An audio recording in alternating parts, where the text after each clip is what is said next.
Hi, I'm Lori Jones, President and CEO of Avasec Communications and host of StrategyCast. Join me and my guests, innovators, disruptors, and visionaries as we explore bold and brave marketing strategies that help you transform, scale, and grow your brand. On today's episode, we are diving into how companies can revolutionize their strategies, align sales and marketing, drive consistent pipelines, and about the true power of revenue operations. Trust me, you don't want to miss the insights from my guest, Rhys Williams. Rhys and I explore the nuances of strategy, process, tools, and data enablement. He also shares important insights on the power of aligning marketing and sales, the importance of a clean slate, and why RevOps are a strategic partner, not a report puller, and how to nail your go-to-market strategy and get those quick wins. Don't forget to check out the most recent issue of the StrategyCast newsletter on StrategyCast.com. Just like this episode, it's full of inspiration and a ton of ideas that will elevate your strategies and marketing know-how.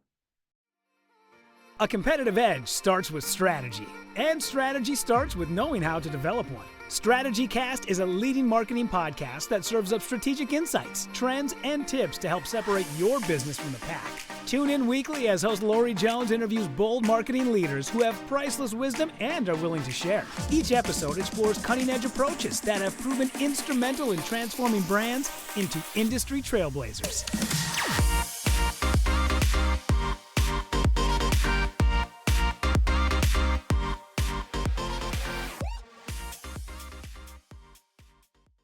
Welcome to StrategyCast. I am thrilled to have Rhys Williams from Domestique join the show today. Welcome.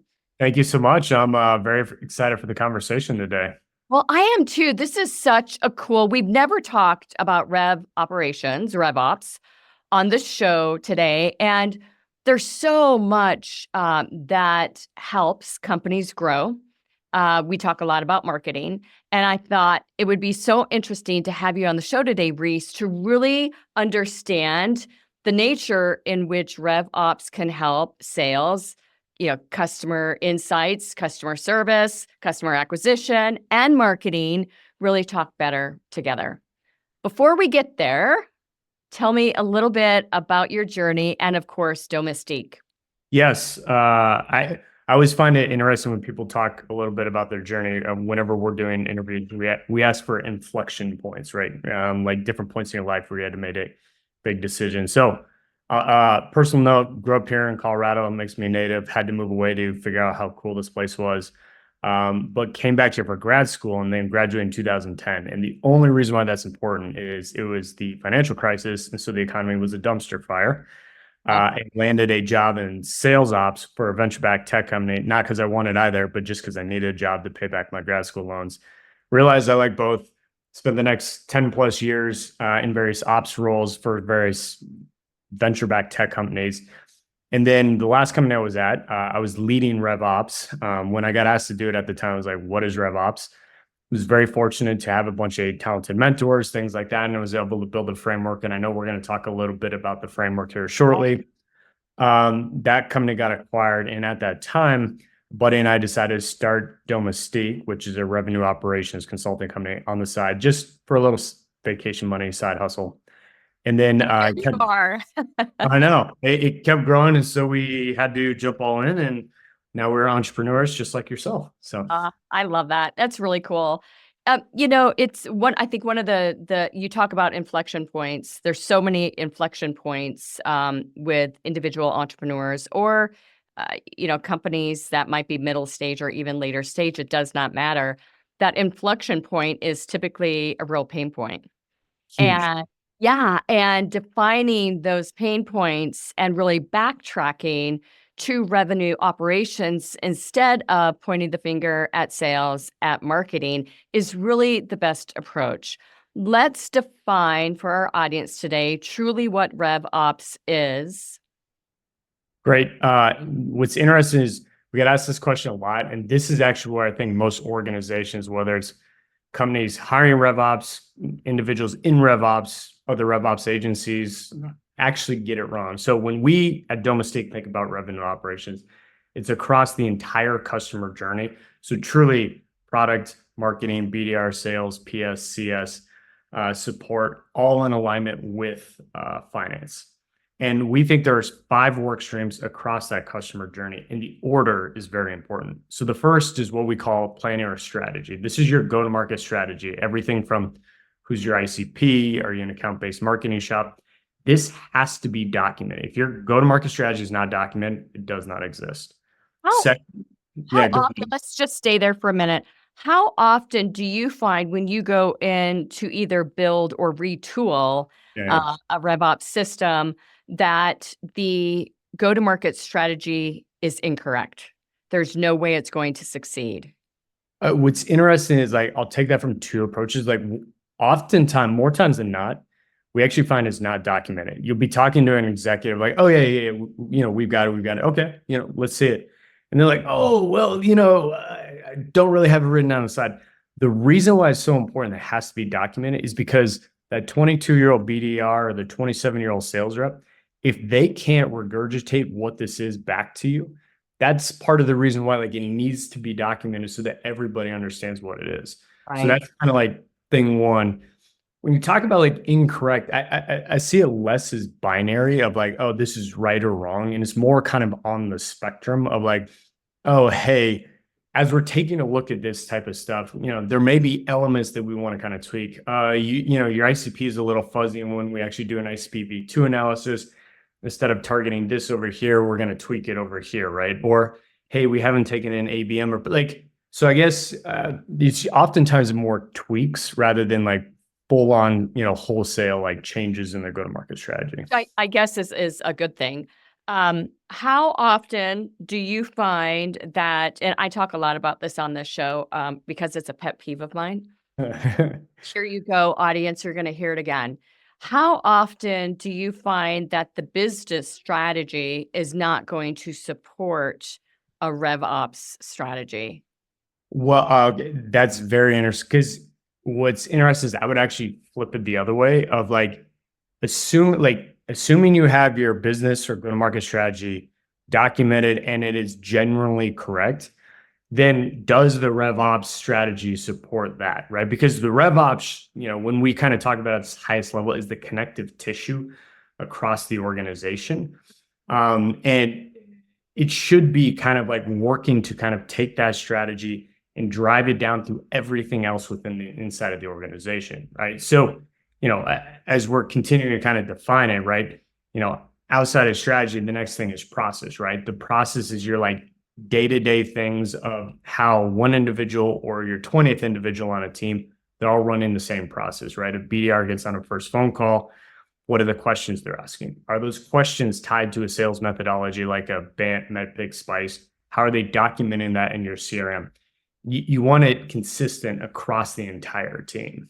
So one thing that I love about I love process. We've got a process for everything in this agency. And it's such a great grounding for new individuals coming to the firm. And then, it just allows them to understand more about who we are, what we do, and why, and how we can create, better outcomes for our clients.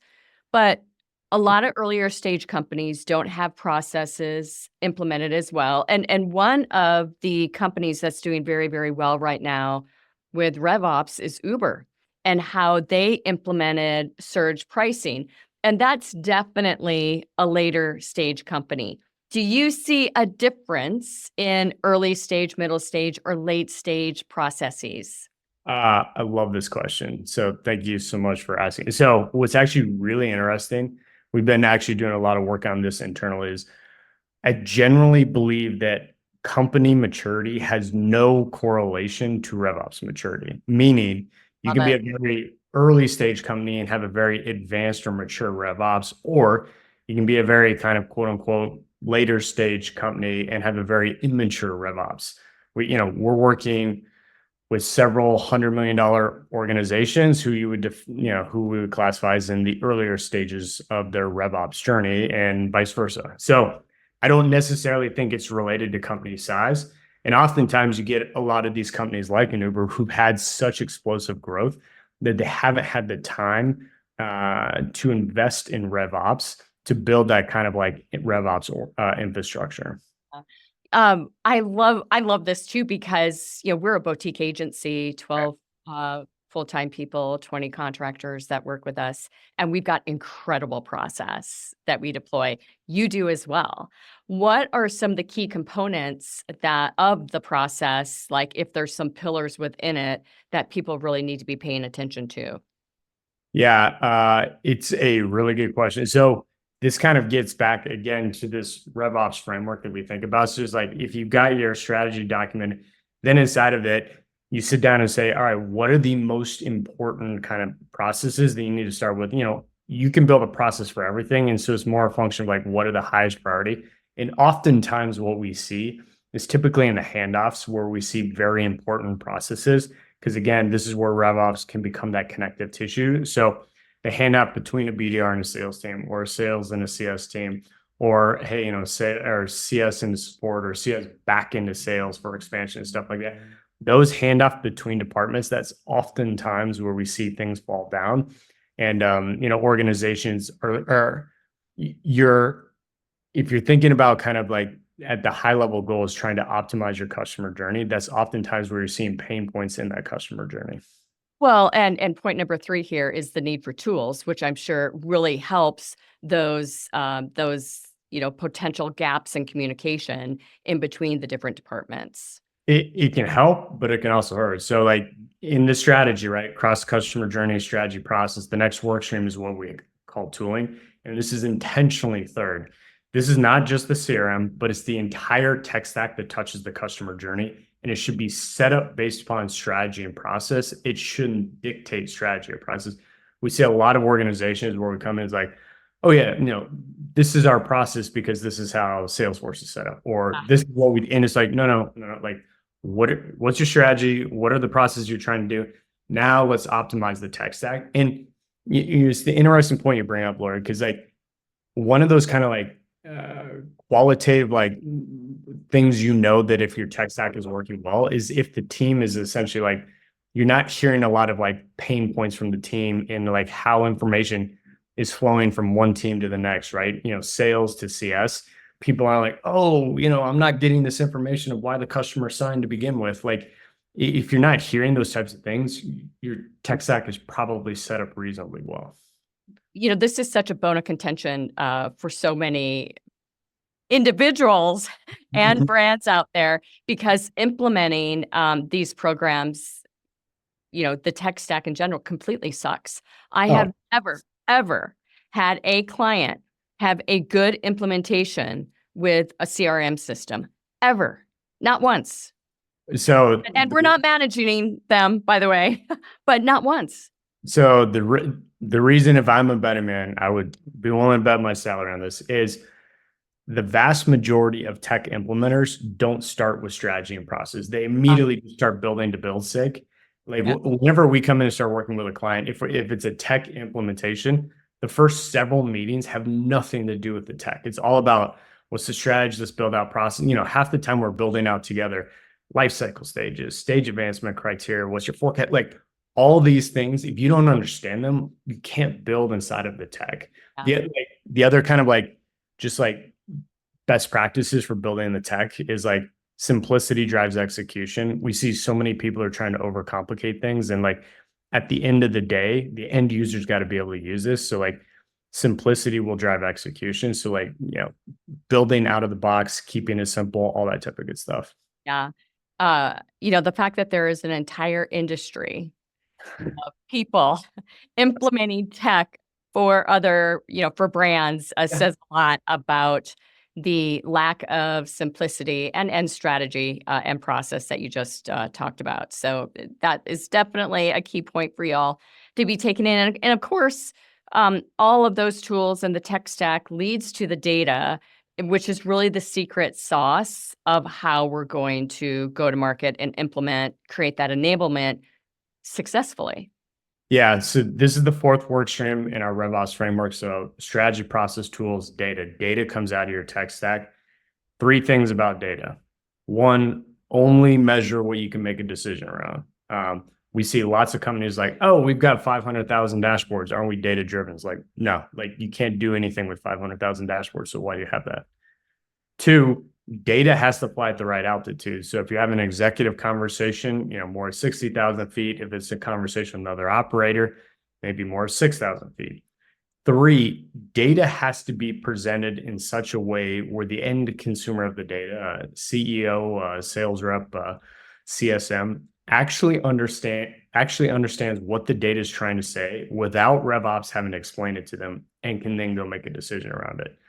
What's interesting about this data piece, Lori, is like we get brought into a ton of like data engagements where like an executive or somebody would be like, hey, we don't trust our data is garbage, so on and so forth. And like 9 times out of 10 has nothing to do with the data. Usually what it's related to is working back up the kind of work streams is probably something in their strategy or the process or the tooling that's not set up correctly. So, we get lots of people who are like, oh, hey, we can't run conversion rates. It's like, well, do you have stage advancement criteria? Is that codified into your CRM? Is the team actually following that process? Like those types of things, that's what gets you into a data-driven organization. How does marketing fit into this fourth area of data? Are they still A/B testing, messaging at this stage, or does that happen further up the process? Yeah, it's a really good question. So, marketing is involved in kind of throughout all of this kind of process, whether, strategies on the ABM side, process is like, hey, what is the different, marketing campaigns that we have? How are we going out? How are we tracking that? The tooling is like, all right, what does that look like inside of the CRM and the marketing automation tool? What we generally find with marketing, particularly on the data front, is, and we find this across all departments, so not picking on marketing, but like data tends to be on a crawl, walk, run, meaning like, like 9 times out of 10, a lot of organizations we work with are just trying to find like, hey, we just want to be able to track the number of MQLs we have. So like, first and foremost, do we have a clear definition of an MQL? Can we actually track it? So on and so forth. Oftentimes organizations are trying to do the run version of data of like, hey, I want to understand a multi-touch attribution model of like, what is driving, what events in the top of the funnel are like driving, actual awareness versus like what stuff in kind of the middle of the funnel helping to drive conversion. Like that's a run version. If you don't have the crawl of like, what is a basic MQL setup, you can't get into the run version of things. Right. I love that. I think it's worth mentioning the outcomes of all of this real quickly. I'm reading a Forbes article. I was studying for the show and read a Forbes article prior. All these things combined, and we still have to get to number 5, can increase bottom line profit in the short term in some situations by over 50%. That's the short term. Yeah, what's really interesting about this, and there's a lot of data out there from Forbes, BCG's got a bunch of stuff. RevOps is actually very interesting in the fact that it's one of the only departments within an entire company that can impact both the top line and the bottom line. And so what I mean by that is a lot of RevOps organizations focus purely on the top line of like, hey, how are we driving more revenue in the funnel? And whenever we think about that, from, there's a pretty famous equation out there called the sales velocity equation, which is number of opportunities times ASPs times conversion rates divided by sales cycle. And what it essentially gives you is kind of like dollars per day or whatever your denominator is, dollars per month or something. So that's kind of like your top line.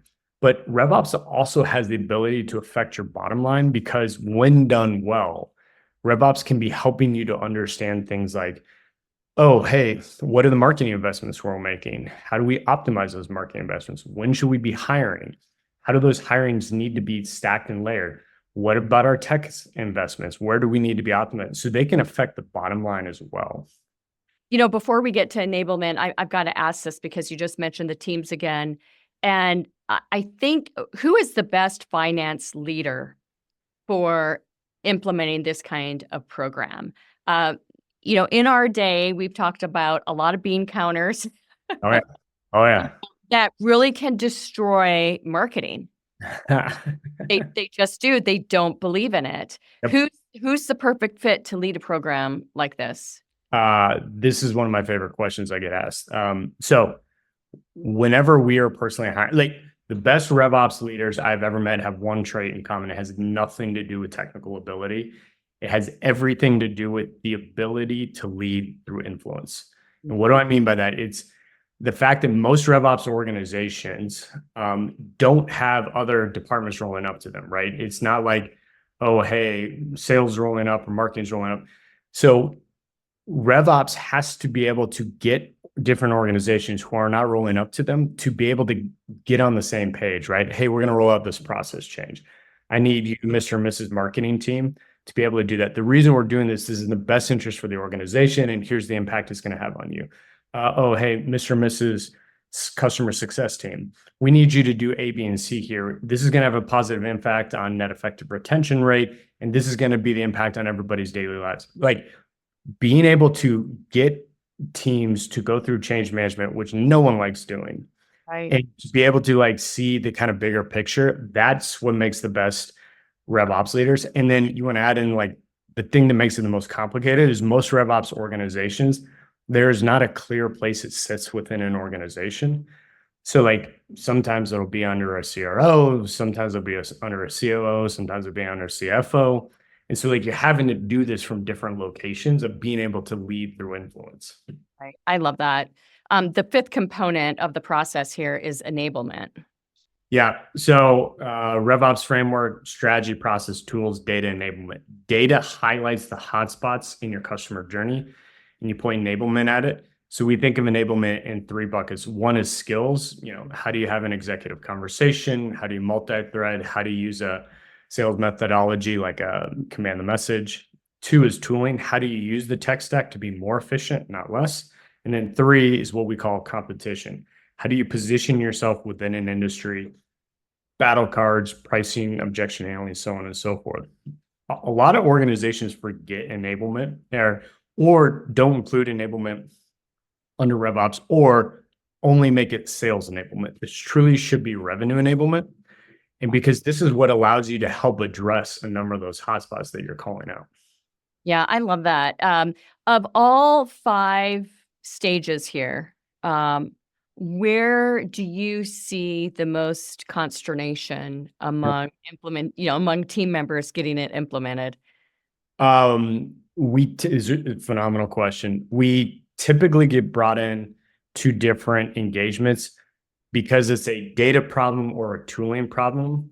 When you actually like get in under hood and trying to actually figure it out, it actually tends to be more a strategy process. It works back up the kind of work stream. So it tends to be more a strategy process and then how it may or may not be structured in the tech stack. So oftentimes organizations think of it a lot more narrow than it actually is, which is part of the reason why the framework is so important. So like, PSA for all of your listeners out there, if you have a data or a tooling enablement problem and you're bringing in an organization to help out, make sure they spend some time with you digging into the kind of strategy and process side before you just go and build inside of the tech stack or just create a bunch of new reports and things like that. Well, you bring up a interesting point here, regarding outsourcing. So you and I, own boutique firms, and we work with some pretty heavy hitter brands and some earlier stage brands that have billion-dollar IPOs 5 years later too. Yep. So there's a real mix here.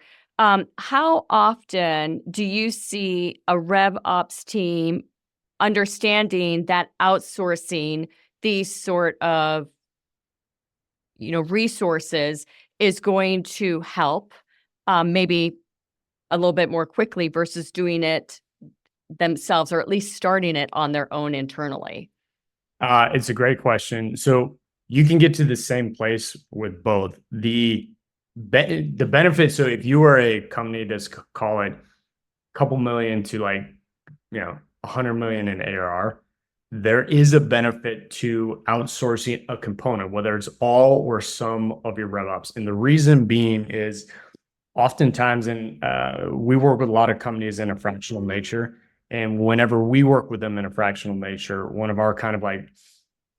the ways we engage is they get access to our entire Domestique ecosystem. So we've got 30 plus individuals and they range from all the major tech admins, so HubSpot, Salesforce, Marketo, marketing ops, RevOps, CS ops, enablement content, paid media, so on and so forth. The problem is like oftentimes organizations that call it, 2 to 100 will have problems across all those areas. Oh, we've got some marketing ops things, or we need to do, a big HubSpot implementation, or so on and so forth. If you were to hire all of that internally, Exactly. like talking hundreds and hundreds of thousands of dollars, particularly when you think about it fully loaded, when instead you can kind of pick and choose from a fractional nature of like, oh, hey, we need to toggle up some additional marketing ops resources for the next 6 months, and then we then toggle it down. So like in that earlier stages, I actually think it's helpful to be more fractional because you can then pick and choose some of that. And then the bigger you get, you can start to kind of like hire a lot of that internally because you'll need more of that always on. The other kind of component of this is like where you're at in your RevOps maturity. It's interesting. One of the ways that we think about RevOps maturity internally is like, if you think about like an XY axis, where the Y axis is like time or investment that a company has to make into RevOps, and the X axis is your RevOps maturity. We think of it as this kind of like big spike early on, and then it starts to kind of get a lot lower or asymptotic over time. And there's these kind of like phases of like, it's a build phase, a grow phase, and a scale phase. And in the build and the grow, you're doing a lot of things like setting up your tech stack, building out all these processes we've talked about, like stage advancement criteria, lifecycle stages, your strategy. Once you get into the scale stage, you've got all that kind of stuff built, and it becomes a lot more maintain and optimize. And so like when you're in that phase, you just need less resources because like the thing is kind of like, it's not on autopilot. There's always work to do, but it's like a lot less of that kind of like core infrastructure build work. Right. This is just so interesting to me because initially, like the mindset is this is going to be perfect for me. I'm a tech brand. But if you take a look at Uber, Coca-Cola, Starbucks, all these massive, massive brands that are utilizing this model to increase even a half a point on the bottom line and 2 points on the top line, with their size, it can create tremendous amount of revenue, increased revenue. What are the industries that you feel this may not work well in, or the type of business it may not work well in? Yeah, that's a great question. Like when we started Domestique, we originally thought of like, oh, hey, we're just going to do this in B2B tech SaaS because that's kind of what we know and so on and so forth. But what's interesting is over the last several years, we've had a number of like B2C engagements, non-tech engagements, non-SaaS engagement. And what we've kind of found out, like just a little bit through like dumb luck, if this is what you kind of find as an entrepreneur, of just like, oh yeah, just kind of figured that out, is that RevOps works in a lot of places because a lot of companies need this, right? At the end of the day, what you're trying to do is you're trying to optimize and make as efficient as possible this go-to-market motion. So it really is industry agnostic. Like I think it works extraordinarily well for B2B tech SaaS, but like it also works in a lot of other, we worked with a major tattoo chain here in the Western United States. And like, it's the same type of thing. They're working on customer acquisition. How do you continue to market to and upsell them afterwards? And again, like same types of principles of like stuff you do in a B2B tech SaaS, but in a very different organization or a very different business model. So like, I think it's less about industry and it's more about like, what is your go-to-market motion set up like? And if you're dealing with these similar types of problems or inflection points, I think revenue operations is a great opportunity. Yeah. You and I both know when done well, RevOps can really impact the top and the bottom line, as we've noted. What are some of the hurdles or misperceptions, if you will, regarding expectations throughout the entire process? Let's talk top of funnel. People immediately are like, okay, what are the number of opportunities that you're going to deliver?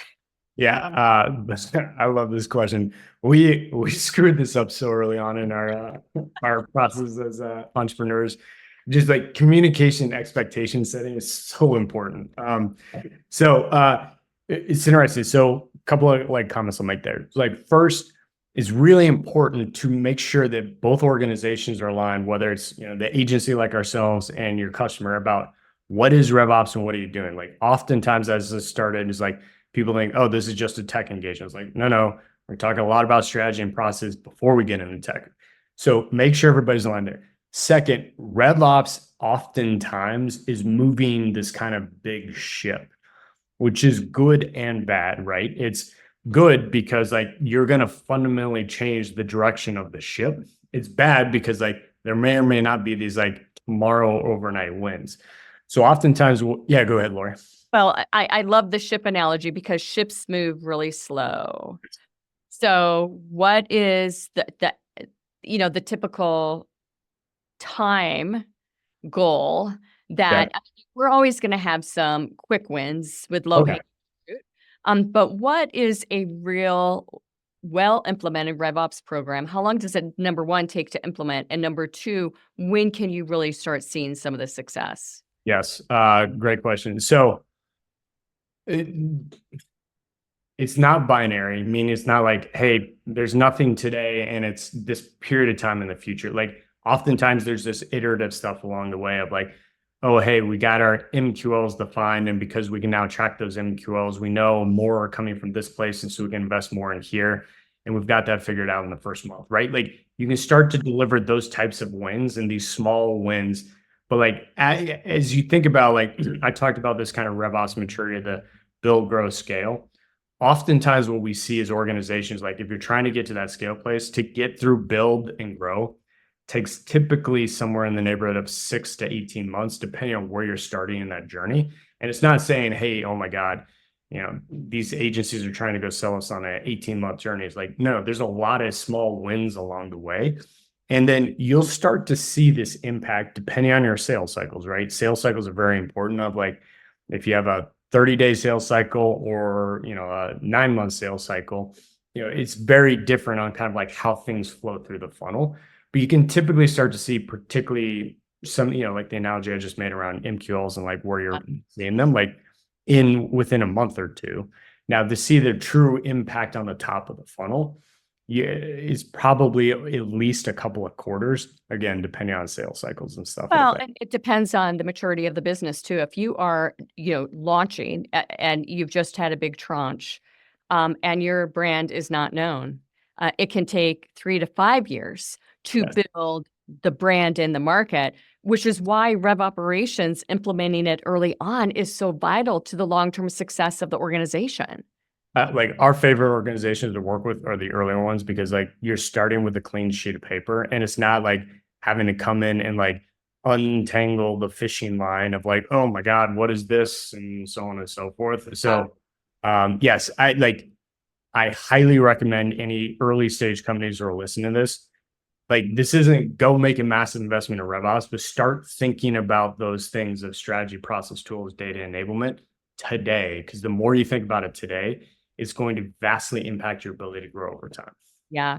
So one thing that I'm going to use the word consternation again, that creates a lot of consternation internally with brands is the quality of the lead. Yes. We hear it constantly. And it can create a lot of just this, this mismatch really with sales and marketing working well together. Oh, yes. This is talked about the connective tissue. Like you'll know that you've done something well in RevOps when you've got particularly marketing and sales starting to be in alignment. So one of our most successful engagements we do is something we call demand council. And what demand council is it's a process and is a reoccurring meeting. It's not a meeting, it's a process. And inside of this meeting, you have the heads of marketing, BDR, sales, CS, and particularly a couple other individuals, and it's led by RevOps. And what you do is you take the annual capacity plan, and the annual capacity plan is not just a sales capacity, but it's all go to market. So, hey, if we're going to grow by X next year, how much marketing pipeline do we need? When is the investment need to be made? How many BDRs do we need to have to soak that up? How many salespeople, so on and so forth. You take that and you look at it on a weekly basis, and you essentially look at week over week data. And typically it's like MQL, SAL, SQL, close one, some conversion rates, and a couple of other key metrics like unfollowed up with leads, stuff like that. But what's interesting is the reason why I talk about demand council is process. One of the first few things whenever we come in and do to define this is you sit down and get on the same page about the definitions. Yeah. And I'm shocked at how many organizations have 27 different definitions of a lead. And oftentimes marketing may be aligned around in what it is, but sales has no idea what it is and vice versa. And so like you get everybody on the same page. And then inside of this meeting, the meeting is not a gotcha meeting. The meeting is like, hey, Mr. and Mrs. Marketing Leader, I noticed in our enterprise side, we've been down in leads the last 3 or 4 weeks compared to our goals. What do you think's driving it? What can we do to help? Oh, hey, I've been working on, we do see it's down here. We made, we had a low kind of like set of event stuff, but we're working on this outbound thing in consternation with the BDA. And it becomes this all company process around how do we work to try and get as much consistent pipeline as possible. And it's not one department or another. And this really helps drive some of that alignment, particularly between marketing and sales, because everybody's on the same page around what are the definitions, what are the goals, and then how do we work together to try and achieve those goals? Yeah, I love this.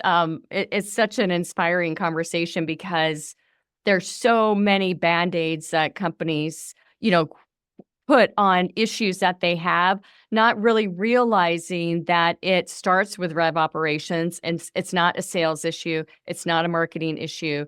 It's everything that we've talked about today, backing those teams up at customer success right there as well.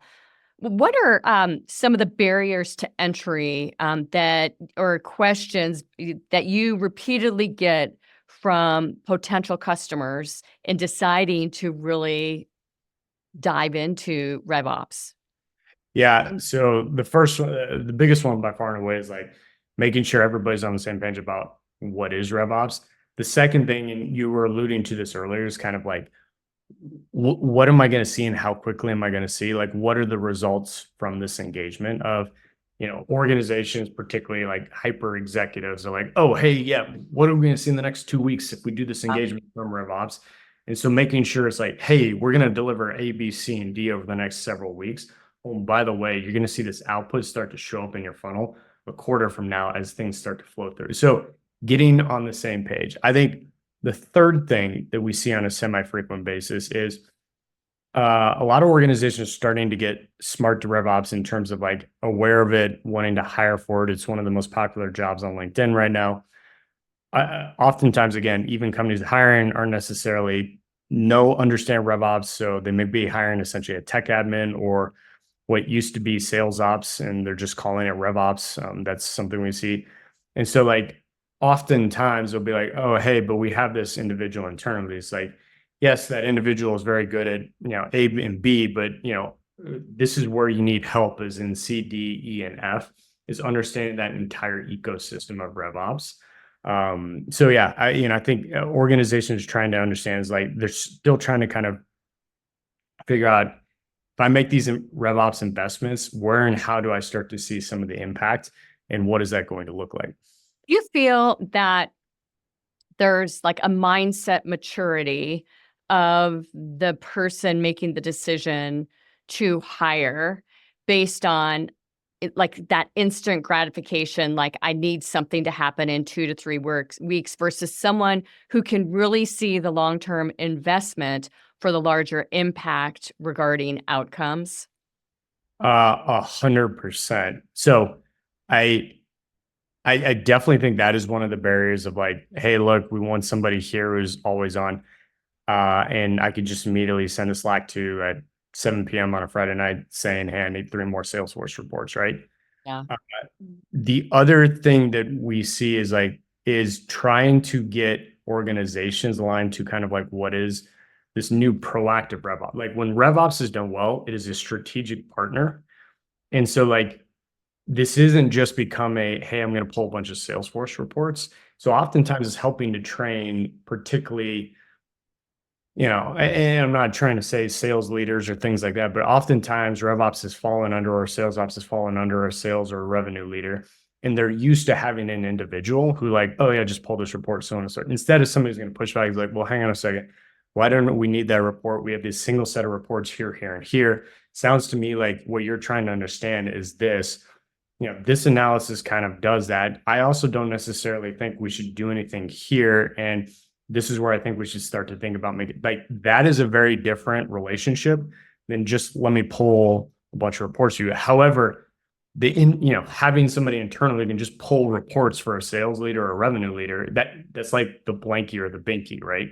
Like, well, that feels comfortable as versus this like strategic partner who's going to generally push back on things.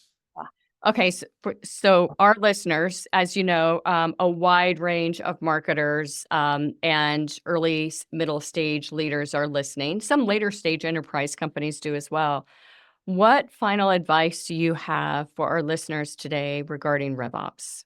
Yes, particularly since most of the listeners are on the marketing side, if they're not actively working with RevOps or they don't have RevOps within their organization, I would actively either try and engage RevOps or advocate to bring RevOps into the organization. The reason being, it is going to make the marketing work that much more effective because it's going to be able to streamline the marketing work down through sales into CS. And it's like, what do I specifically mean by that? Like, if the marketing team is doing, they've got a Ferrari belt, like they've got this big badass, you understand all your definitions, got a multi-touch attribution model, where and how you're investing in it. Well, if that's not equally connected into, the Ferrari and the sales or the BDR engine and then the sales engine of like, oh, we pick up these leads. We've got clear SLAs around how quickly we pick up leads. This is who we go outbound to and why. Oh, hey, these are the marketing assets and collateral that we use kind of middle of the funnel or on the CS side. This is, we've got a white space analysis done. So we know what, products our customers don't have, who the healthy ones are. We're going to take these assets and market to them. Like being able to thread all that marketing goodness through the rest of the organizations, that's what RevOps can do well. And it will make you a vastly more successful marketer because they're doing all this phenomenal work. It's RevOps' job to just take that work and drive it through the rest of the organization.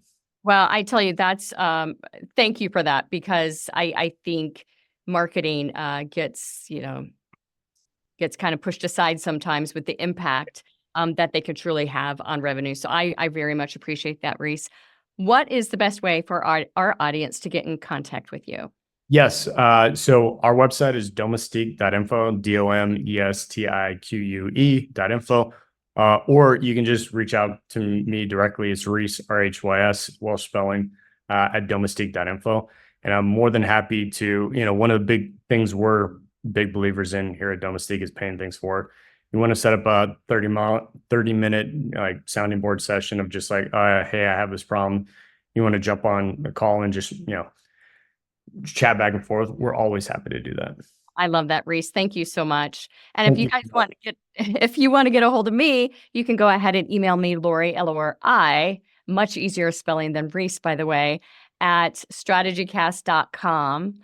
And don't forget, while you're there at StrategyCast.com, to sign up for our weekly newsletter. Rhys, thank you so much for your appearance on StrategyCast. Thank you so much. I've had a phenomenal time. That's a wrap. Thanks for joining us on today's show. We hope your strategic brains are spinning with new ideas and bold inspiration that will elevate your strategies and marketing know-how.